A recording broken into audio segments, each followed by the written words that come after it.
What's up guys? In this video, I'm going to talk to you about my 5 favorite exercises that you can use to build a lot of strength and muscle in your lower body very quickly.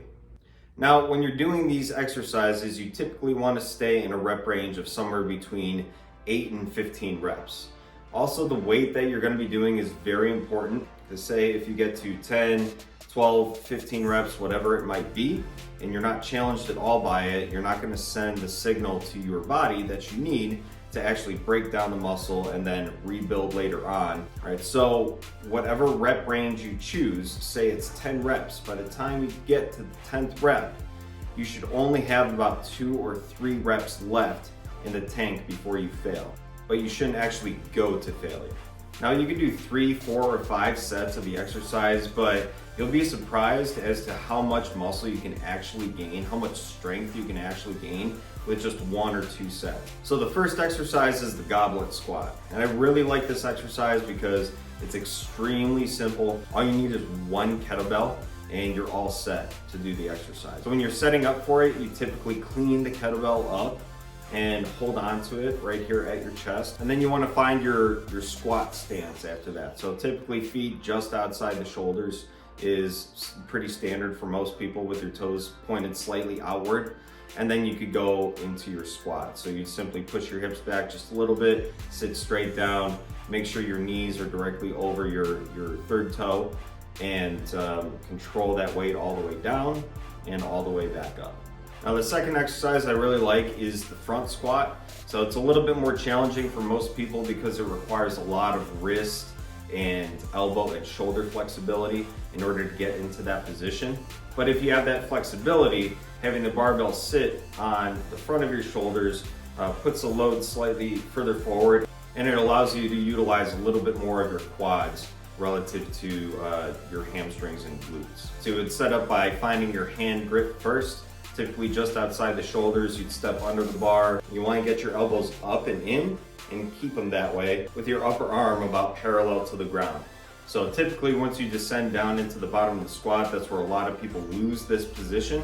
So as you're coming up from the squat, you really want to fight to keep those elbows up high and your chest up tall as you come up out from the bottom, and that'll allow you to maintain a much better position and hold on to the weight the entire time. All right, the third exercise I really like is the back squat. That's simply where we take the barbell and we put it on our back instead of the front of the shoulders. So this will focus a little bit more attention on your glutes and your hamstrings, but also it really is just a good all-in-one exercise for developing your quads, glutes, and hamstrings. So, but since the bar is sitting a little bit further back, you'll typically see a little bit more glute development with this exercise. So after you find your hand grip, which once again is just outside the shoulders, if you have really, really tight shoulders, you might want to grip the bar a little bit wider just to make sure you don't have any pain in the shoulders or the elbows.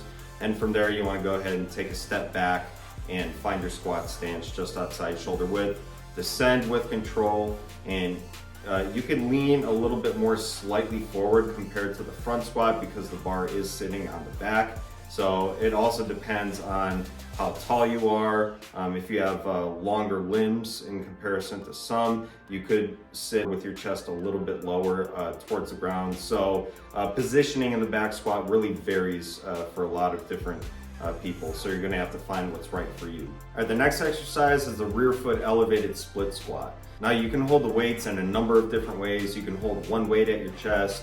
You can hold 2 weights at your side while you're doing this, or if you're just getting started, you could just do body weight because it is a lot more demanding on your stability and your balance as well. So once you master a body weight version of the rear foot elevated split squat, then start playing around with weight a little bit. But I love this exercise. It's one of my favorite exercises to develop that lower body strength and also to correct asymmetries between the left and the right side. So if you're finding that you're loading a little bit more to one side when you're doing a bilateral squat, like a back squat or a front squat, and you feel like you're prioritizing one side over another, maybe you want to think about doing the single leg variation for a while just to help correct those imbalances. To set up for this, you simply want to put one foot back either on a bench or there's a rack specifically for this. You want to make sure you have a good base of support and you're stable before you start moving. And then from there, you want to descend slowly down into the bottom, keeping your knee directly over that third toe and then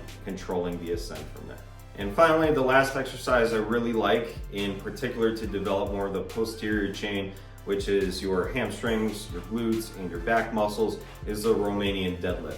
It's most commonly done with a barbell, but you can also grab a couple dumbbells if that's all you have and hold them out in front of you to do that as well. So whatever equipment you have, but the barbell is going to be most effective for this one. So when you set up for it, your feet are going to be a lot closer together underneath your hips rather than shoulder width. And from there, it's more of a hinge movement pattern. So you're really pushing your hips and your butt backwards to really get a good stretch on those glutes and those hamstrings.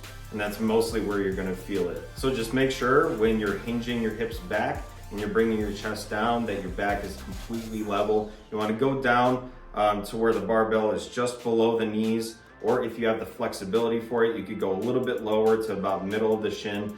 But if you get to a point where you start to lose the curvature of your spine and you start to round forward and slouch over, then you definitely want to limit your range of motion and not go as far down. All right, so only go to the point where you can keep your back completely flat and don't go any further than that, because then you start to risk some back issues.